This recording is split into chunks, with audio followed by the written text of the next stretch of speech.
सुशासन और गरीब कल्याण के तहत इस देश की सरकार आदरणीय प्रधानमंत्री श्री नरेंद्र मोदी जी के नेतृत्व में लगातार 2014 से लेके 2019 और 2019 से लेके 2023 तक एक नए भारत के निर्माण में, एक आधुनिक भारत के निर्माण में लगातार जनता के हित में, जनता के कल्याण में सेवा, सुशासन और विशेष रूप से गरीब कल्याण, ऐसे प्रधानमंत्री जिन्होंने लगातार देश की विकास करने की रफ्तार तेजी से बढ़ाते हुए हर क्षेत्र में, जिन क्षेत्रों की आज हम बात करेंगे वो हर क्षेत्र में लगातार देश को तेजी से देश की विकास की नीति के माध्यम से देश को आगे बढ़ाने का काम आदरणीय प्रधानमंत्री श्री नरेंद्र मोदी जी ने किया है। सभी क्षेत्रों में, जैसे हमने कहा कि सेवा, सुशासन और गरीब कल्याण, हम सभी ने देखा कि महामारी के समय भी आदरणीय प्रधानमंत्री लगातार ये बयान देते रहे कि देश में जब ये कोरोना का पूरे विश्व में संकट गहराया था, तभी वैक्सीन का निर्माण करने से लेके करोड़ों लोगों तक ये वैक्सीन पहुंचाने का काम उन्होंने किया। हम सब जानते हैं कि जनधन खाता, उसके पश्चात उज्ज्वला योजना, मुद्रा योजना, गरीब कल्याण के तहत बेटी बचाओ बेटी पढ़ाओ, इसके आंकड़ों पे अगर हम नज़र डालें तो हम सबको पता लगता है कि 48 करोड़ जनधन खाते खोले गए। यानी जो गरीब व्यक्ति था, जो गांव में रहता था, पहाड़ों में रहता था, उसको बैंक तक पहुंचाने का काम और बैंक में जाने के पश्चात अपना खाता खोलने का काम बहुत ही सुलभ करने की प्रक्रिया उन्होंने की। करीबन 29 करोड़ प्रधानमंत्री सुरक्षा बीमा योजना में शामिल हुए। 13 करोड़ लोगों को जीवन ज्योति बीमा योजना का लाभ मिला। 37 करोड़ आयुष्मान भारत के तहत हेल्थ अकाउंट बने।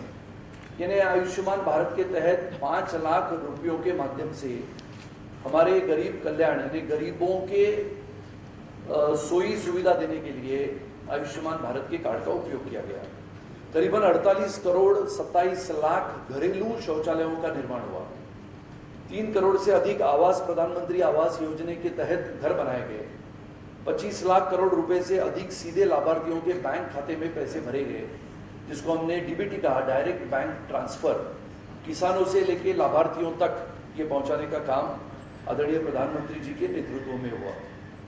2 करोड़ 86 लाख घर बिजली से रोशन सौभाग्य योजना के तहत हुए। करीबन 9 करोड़ 6 लाख उज्ज्वला योजना एलपीजी के कनेक्शन मिले। 9 साल सेवा, सुशासन और गरीब कल्याण के समय ये पूरा देश चाहता था कि राम मंदिर का निर्माण हो, और राम मंदिर के निर्माण की शुरुआत हुई। 370 की राक्षसी धारा को समाप्त करने के लिए 70 वर्ष लगे, और 370 और 35 को समाप्त करने के लिए 1950 से लेके 2019 तक लगातार सैकड़ों भाषण हुए। स्वर्गीय डॉक्टर श्यामा प्रसाद मुखर्जी ने भारतीय जनसंघ की स्थापना करने के पश्चात इस देश में 2 विधान, 2 निशान, 2 प्रधान नहीं चलेंगे, ये घोषणा दी। भारतीय जनता पार्टी के लाखों करोड़ों कार्यकर्ताओं ने इस घोषणा के तहत, जहां बलिदान हुए मुखर्जी वो कश्मीर हमारा है, इस नारे के साथ जब 2/3 बहुमत में सत्ता से आए, 5 अगस्त 2019 को वो ऐतिहासिक क्षण था जहां पर आदरणीय प्रधानमंत्री श्री नरेंद्र मोदी जी द्वारा हमारे आदरणीय गृह मंत्री ने उसकी घोषणा की और 370 की राक्षसी धारा को 70 वर्ष के पश्चात समाप्त कर दिया। उसके पश्चात जो विषयों की जानकारी हमें आपको देनी है, सबसे बड़ी है कि जिसमें कहा गया कि गरीब कल्याण की अन्न योजना, जब कोरोना काल के ये समय में ऐसी स्थिति उत्पन्न हुई तो करीबन 80 करोड़ लोगों को मुफ्त में अनाज देने का काम हुआ। 11 करोड़ 88 लाख नल से जल यानी जल मिशन के तहत नल से जल कनेक्शन दिए गए। मुद्रा योजना के तहत 39 करोड़ 65 लाख लोगों को लोन देने का काम हुआ। पीएम स्वनिधि के माध्यम से रेहड़ी पटरी वालों को राहत देने के लिए, आर्थिक बल देने के लिए करीबन 34 करोड़ 45 लाख लोगों को, रेहड़ी पटरी वालों को आर्थिक बल दिया गया। राष्ट्रीय पिछड़ा वर्ग आयोग के तहत संवैधानिक दर्जा देने की बात कही थी, जिसको पूरा कर दिया गया। कोविड लॉकडाउन के दौरान 20 करोड़ महिलाओं के खातों में कैश ट्रांसफर करा दिया गया, जिसको हमने डीबीटी कहा था। 2014 से तुलना में 5 गुना अधिक एकलव्य आवासीय विद्यालय स्वीकृत किया गया, जहां पर हम जानते हैं कि आदिवासी भाई बहनों के लिए पढ़ने के लिए, शिक्षा मिलने के लिए जिस एकलव्य आवासीय विद्यालय की स्वीकृत योजना थी उसको पूरा कर दिया गया। वर्तमान में केंद्र में 60% मंत्री SC ST या OBC के आज भी उपलब्ध है। 117 आकांक्षी जिले विकास के मापदंडों पर आगे बढ़े हैं। स्वच्छ भारत ये ऐसा मिशन था जो पूरी दुनिया देख रही थी कि भारत में स्वच्छता के तहत स्वच्छ मिशन यानी स्वच्छ भारत, इसके तहत करीबन 11 करोड़ 72 लाख शौचालयों का निर्माण हुआ। और इसके तहत जिसको हमने कहा कि सेवा, सुशासन और गरीब कल्याण, इसके लिए सुलभ स्वास्थ्य सेवा देने का भी काम आदरणीय प्रधानमंत्री श्री नरेंद्र मोदी जी के नेतृत्व में हुआ। मैंने पहले ही कहा कि आयुष्मान भारत के तहत 4 करोड़ 45 लाख लोग अस्पताल में भर्ती हुए और उनको 5 लाख रुपयों तक मुफ्त में इलाज देने का काम भी हमारी सरकार के तहत, केंद्र में बसी हुई सरकार आदरणीय प्रधानमंत्री जी के नेतृत्व में, जिन्होंने ये आयुष्मान भारत के कार्ड के तहत गरीब कल्याण की योजना बनाई। करीबन 1 करोड़ 59 लाख से अधिक स्वास्थ्य और आरोग्य केंद्र बने, जहां पर आयुष्मान भारत की गतिविधियों को चालना देने का काम हुआ। 9,304 से अधिक जन औषधि केंद्र बने। 3 करोड़ से अधिक नागरिकों ने अमृत फार्मेसियों से सस्ती दवाएं खरीदकर बचत की। 15 नए एम्स बने। विशेष रूप से जम्मू कश्मीर की अगर हम बात करते हैं तो जम्मू कश्मीर के जम्मू में 100 एकड़ में पहला एम्स बनने का काम आदरणीय प्रधानमंत्री श्री नरेंद्र मोदी जी के नेतृत्व में हुआ और आने वाले समय में उसका पूरा निर्माण करके लोगों के लिए और आने वाली अपनी आधुनिक पीढ़ी को शिक्षा देने के लिए इस एम्स का उपयोग होगा। 225 मेडिकल कॉलेज नए सिरे से जोड़े जा रहे हैं। मिशन इंद्रधनुष द्वारा 5 करोड़ 65 लाख से अधिक माताओं और बच्चों को मिली टीकों की सुरक्षा। गांव-गांव में, खाइयों में रहने वाले, पहाड़ों पे रहने वाले गांवों में टीकों की सुरक्षा बहुत महत्वपूर्ण विषय होता है। इसके लिए एक विशेष अभियान मिशन इंद्रधनुष द्वारा चलाया गया। 220 करोड़ से अधिक कोविड वैक्सीन डोज दिए गए। 37 करोड़ से अधिक डिजिटल हेल्थ आईडी बनाए गए। 2014 से अब तक कुल 69,463 मेडिकल सीट नए सिरे से जोड़ी गई और इसके तहत गरीब कल्याण यानी आरोग्य सुविधा देने के लिए सुलभ स्वास्थ्य सेवा देने की जो बात हमारे विशेष रूप से वचननामा में की थी, उसको पूरा करने की बात हमने यहाँ पर रखी है। सबसे महत्वपूर्ण जिस देश के इतिहास में स्वतंत्रता के सेनानियों ने अपने प्राणों से इस देश के इतिहास को सींचा है, अपने प्राणों को निछावर करते हुए इस देश को आजादी दिलाई है, ऐसे हमारे जालियनवाला बाग मेमोरियल का जीर्णोद्धार स्वतंत्रता संग्राम की यादों को भावी पीढ़ियों के लिए प्रासंगिक बनाता है। 11 जनजातीय स्वतंत्रता सेनानी के संग्रहालय, जिसमें मैं विशेष रूप से उल्लेख करूंगा आदिवासी जातियों के लिए भगवान मानने वाले बिरसा मुंडा जी का वो संग्रहालय भी वहां पर नए से निर्माण होता है। राष्ट्र निर्माताओं को पहचान और सम्मान देने में कोई राजनीतिक पूर्वाग्रह नहीं है। प्रधानमंत्री का नया संग्रहालय यानी जवाहरलाल नेहरू जी से लेके आज तक प्रधानमंत्री संग्रहालय एक व्यक्ति और नहीं बल्कि एक पार्टी के लिए बनाया गया, बल्कि ये सभी प्रधानमंत्रियों को उनके कामों को न्याय देने के लिए बनाया गया है। सोमनाथ से केदारनाथ तक, अयोध्या से अजमेर तक, वाराणसी से वेलंकनी तक, हर किसी की क्षेत्र में या धर्म के सभी लोगों के लिए विकास के काम किए जा रहे हैं। लोगों ने कहा कि भारतीय जनता पार्टी सांप्रदायिकता में विश्वास करती है, वैसा नहीं है। भारतीय जनता पार्टी कभी भी सांप्रदायिकता पे विश्वास नहीं करती थी। भारतीय जनता पार्टी विश्वास करती थी अखंडता, एकता, समानता और बंधुत्व पे विश्वास करती थी। इसके लिए चेरामन जुमा मस्जिद, हजरत बल, अजमेर, सेंट थॉमस श्राइन, और वेलंकनी को अपग्रेड करने का काम भी आदरणीय प्रधानमंत्री जी के नेतृत्व में हुआ। कश्मीर में सेंट ल्यूक चर्च का जीर्णोद्धार किया गया और 3 दशक के बाद इसको फिर से खोल दिया गया है। और इसके लिए स्टैचू ऑफ यूनिटी हो, नेताजी सुभाष चंद्र बोस की विरासत को सम्मान देने के लिए पुरानी फाइलों को जारी करने के साथ ही इंडिया गेट पर उनकी प्रतिमा स्थापित की गई है। और इसके लिए महात्मा गांधी जी की विरासत को आगे बढ़ाने का काम साबरमती के आश्रम के पुनर्विकास के माध्यम से किया गया। सबसे बेहतरीन, सबसे महत्वपूर्ण ऐसे राष्ट्रीय युद्ध स्मारक, वॉर मेमोरियल, जैसे मैंने कहा कि हिंदुस्तान स्वतंत्रता जब मिली, भारत के आजादी के इतिहास में लाखों स्वातंत्र्य वीरों ने अपने प्राणों को इस देश की भूमि को आजाद करने के लिए दे दिया है। ऐसे राष्ट्रीय युद्ध स्मारक और राष्ट्रीय पुलिस के स्मारक को अंततः वास्तविकता के धरातल पर लाके रखने का काम आदरणीय प्रधानमंत्री श्री नरेंद्र मोदी जी ने किया है। हमारे सिख भाइयों के लिए, तीर्थ यात्रियों के लिए करतारपुर साहिब कॉरिडोर का भी उद्घाटन कर दिया गया है। और इसके लिए ये मुख्य बातें जो आदरणीय प्रधानमंत्री जी के नेतृत्व में है, जैसे मैंने कहा कि armed forces special powers act, जिसकी चर्चाएं लगातार जम्मू कश्मीर में हुई कि AFSPA को हटा दिया जाए। और ये AFSPA क्या होता है, तो मैंने इसकी जानकारी जब ली कि armed forces special powers act, इसको 11 सितंबर 1958 में लागू कर दिया गया।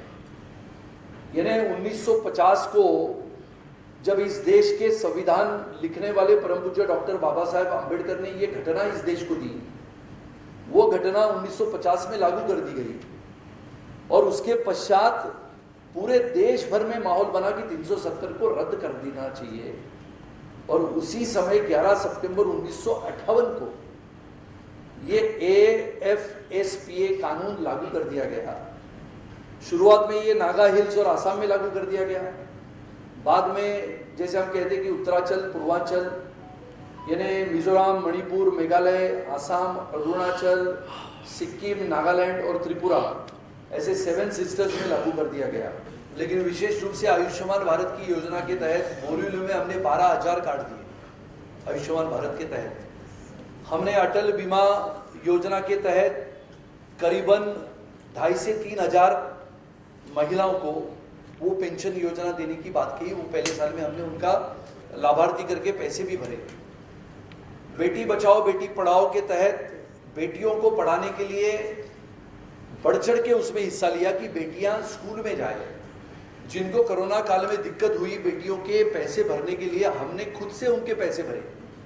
बेटियों को विशेष रूप से कहीं छोटे अंतर पार करने के लिए बसों के लिए रुकना पड़ता था, तो हमने सैकड़ों साइकिलें उनको दी। आधुनिक भारत में बेटियों का विशेष रूप से, अगर हम बोरीवली की बात करें तो बोरीवली में तो सैकड़ों साइकिलें दी, उसकी यादी भी दे सकता हूँ। बोरीवली में हमने कंप्यूटर का बंटवारा किया, टैब दिए, और टैब आईपैड के साथ साथ एक नए छोटे टैब का मैंने निर्माण किया मेरे मित्र के साथ, जिसमें करीबन 65,000 प्रश्न है, जिसकी कीमत 35,000 रुपया है। जो हमारे 10वीं की कक्षा में पढ़ने वाली बेटी को अगर हम देते हैं, यानी निःशुल्क देते हैं, तो वो 10वीं से लेके 10वीं, 11वीं, 12वीं की एग्जाम के पश्चात नीट की एग्जाम, JEE मेंस वो करती है। उदाहरण तौर पे मैंने उसको बहुत सारे हमारी छोटी बेटियों को दिए है। हमारा राजेश गुप्ता नामक हमारा कार्यकर्ता है, BST की बस चलाता है, छोटा सा कार्यकर्ता है, उसकी बेटी को मैंने दिया है। बेटी इतनी खुश है कि अभी वो 12वीं कक्षा भी पास हुई। उसने कहा ये टैब के तहत मुझे अभी क्लास करने की आवश्यकता नहीं पड़ती है। उसको जोड़ते हुए न बल्कि बोरीवली बल्कि पूरे देश भर में जो अपने सैनिक शहीद हुए हैं, ऐसे करीबन 450 शहीदों की बेटियों के घर तक कंप्यूटर भेजने का काम मैं स्वयं करता हूँ। इसके लिए केंद्र की योजना न बल्कि केंद्र में है, उसको पूरे देश में भी मैं चलाता हूँ और बोरीवली में विशेष रूप से चलाता हूँ। तो ये मेरे हृदय का विषय है, क्योंकि मैं भी एक मिल मजदूर का बेटा हूँ। मैंने मिल मजदूरों को देखा है, जब मैं स्कूल में जाता था तब से मिल मजदूरों को देखा है। जिन्होंने मिल मजदूरों की पीड़ा देखी है, उनको पता है कि मिल मजदूर होना या मिल में काम करना कितनी कठिन बातें होती हैं। और ये लगातार विषय 1982 से चल रहा था। 82 में सबसे बड़ा, देश का नहीं पूरे विश्व का सबसे बड़ा स्ट्राइक हुआ, जिसको हम कहते हैं कि संप हुआ, मराठी में कहते हैं, और पूरी की पूरी मिलें मुंबई शहर की बंद हुई और करीबन 2.5 लाख, पौने 3 लाख, 3 लाख लोग इसमें काम करते थे। आंकड़ा तो करीबन 4 लाख तक भी जा सकता है।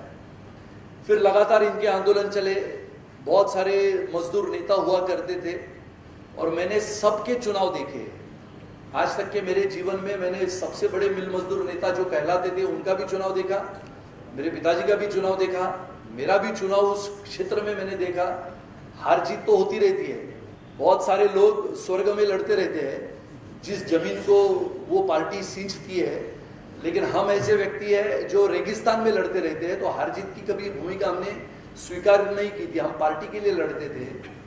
ये मिल मजदूर का विषय ऐसा है कि 2012 में पहली लॉटरी हुई, तब 1,74,000 लोग थे। 2012 के पश्चात 16 में हुई, मई महीने में, 16 में हुई दिसंबर महीने में, तब हमारे आज के उप मुख्यमंत्री, तभी के हमारे मुख्यमंत्री थे। फिर ठाकरे की सरकार में 2020 की मार्च में लॉटरी हुई, तो करीबन 1, 2, 3, 4 सरकारें हमने देखी। एक मुख्यमंत्री पृथ्वीराज चौहान जी थे, फिर सम्माननीय देवेंद्र जी थे, फिर उद्धव जी ठाकरे थे, और आज अपनी सरकार के मुख्यमंत्री सम्माननीय श्री एकनाथराव शिंदे जी है।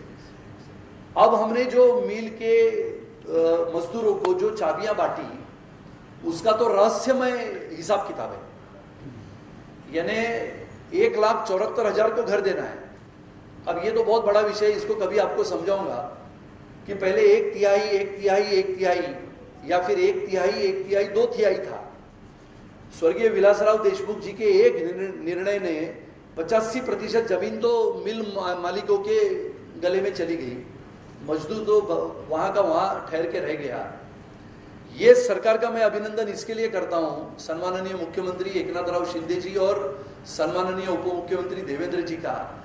देखो, मन बड़ा करो या दिल बड़ा करो, ये कहने से नहीं होता है। अटल जी का एक वाक्य है कि कोई छोटे मन से बड़ा नहीं होता और टूटे मन से कोई खड़ा नहीं होता, और इसके लिए ये दोनों का अभिनंदन मैं नहीं, पूरे मिल मजदूर आज जो कर रहे हैं पूरे महाराष्ट्र भर में। ये चाबियां जो हमने दी वो करीबन 162-172 चाबियां थी, अभी तो आंकड़ा 200 के पार गया है। ये 3,894 लोगों की लॉटरी चली, बॉम्बे डाइंग और हमारे श्रीनिवास मिल की, यानी बॉम्बे डाइंग है नायगांव में, श्रीनिवास मिल है लोअर परेल में, जिसको हम जानते हैं कमला मिल के बाजू में है, फिनिक्स से थोड़ी दूर के अंतर पे है। और ये मिलों में तो टावर खड़े हो गए, यानी मिल मालिकों ने ये जमीन बेचने के बाद बिल्डरों ने यहाँ पर हजारों करोड़ के टावर खड़े किए, लेकिन हमारा बेचारा मिल मजदूर वहां का वहां रह गया। और जब ये जिम्मेदारी सम्माननीय देवेंद्र जी ने मुझे दी, जब मैंने भाषण किया विधानसभा में, कि मेरा दिल रोता है कि मिल मजदूर को अगर सरकार घर नहीं दे पाती है तो सरकार किस काम की है। तो उन्होंने कहा कि सुनील राणे को अध्यक्ष बनाओ, और उन्होंने मेरे ऊपर जिम्मेदारी डाली। मैं 2 दिन सिर्फ माड़ा में जाके बैठता हूं, लेकिन 2 दिन में, यानी पिछले 2 हफ्ते में 8 दिन, यानी 4 दिन मैं वहां पर बैठा, और 2 दिन मैंने वहां पर एक्स्ट्रा दिए। 6 दिनों में, पिछले 2.5 वर्षों में उद्धव ठाकरे जी की सरकार में शायद 26 लोग पात्र हुए थे। 3,894 की लॉटरी निकली, 14 से 90 लोगों को पत्र गए कि आप फाइल सबमिट करो, 1390 फाइल वापस जमा हुई, 800 लोगों ने पैसे भरे। कितने पैसे भरे? तो 10 लाख, यानी आप 810 लाख यानी 80 करोड़ रुपया सरकार के पास जमा हुआ। और पिछले 2.5 वर्षों की सरकार में जब मैंने हिसाब किताब लिया तो 26 पत्र रेडी थे, लेकिन चाबी नहीं दी गई, सिर्फ कागज पे था। वो मिल मजदूर बेचारा व्हील चेयर पे आता था, लकड़ी लेके आता था, किसी को दिखता नहीं है, कोई पैरालिसिस है, किसी को अल्जाइमर हुआ है, उसके बेटा आता था, उसका पोता आता था, उसकी बहू आती थी, रोती थी भाड़ा में आके, लेकिन वो दृश्य मेरे से देखा नहीं गया।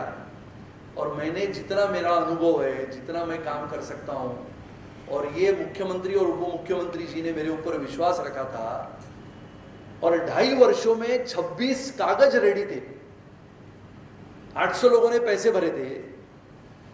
हमने रिकॉर्ड ब्रेक करते हुए करीबन 650 लोगों को पत्र भेजे, और करीबन 200 लोगों ने, जिन्होंने पैसे भरे थे उसमें से 200 लोगों ने स्टैंप ड्यूटी भरी, मेंटेनेंस भरा, और हमने करीबन 200 चाबियां, पत्र नहीं, चाबियां उस दिन मुख्यमंत्री और उप मुख्यमंत्री के हाथ से दी। अब विचार करो, ये रिकॉर्ड ब्रेक था। अब बचे हुए जो 3,500 है, यानी 4,500 का बात है, मैं आपको उदाहरण देता हूं और आपको आश्वस्त करता हूं। विधानसभा का अधिवेशन अभी ये बारिश का शुरू होगा जुलाई से, जुलाई अगस्त, मेरा तो ये लक्ष्य है। एक तो मेरा लक्ष्य है 5 अगस्त 2023 370 की धारा को समाप्त करने के बाद 4 वर्ष होंगे। 15 अगस्त तक ये टारगेट है, 15 अगस्त तक श्रीनिवास और बॉम्बे डाइम के बचे हुए 3,500 मिल मजदूरों की पात्रता निश्चित करके उनके पैसे भरते हुए उनको घर की चाबियां देंगे।